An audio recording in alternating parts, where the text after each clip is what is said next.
আচ্ছা, আমাদের জেনারেশনটা এমন হয়ে গেছে কেন?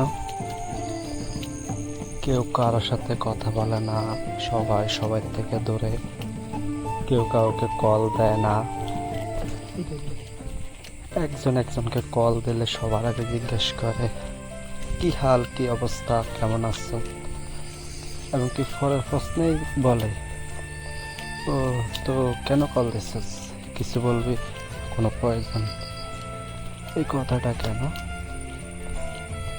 আমরা এই কথাটা বাদ দিতে পারি না? আমরা একে অপরকে কল দিই, জিজ্ঞেস করি কি হাল, কি ভালো, কি মন্দ, কে কেমন আছে, কই আছে, কি করে। আমরা আসলে এমন এক পর্যায়ে চলে গেছি না, কি কাউকে কোনো প্রয়োজন ছাড়া কখনোই কল দেয় না। এমন কেন হবে? একজন একজনকে কল দিই, জিজ্ঞেস করি কি হাল, কিন্তু করিয়ে না। একজন একজনকে কল দেন, কল দিয়ে কথা বলেন, কি ভালো কি মন্দ খোঁজ খবর নেন, দেখবেন মনে অনেক শান্তি পাবেন, অনেক ভালো লাগবে।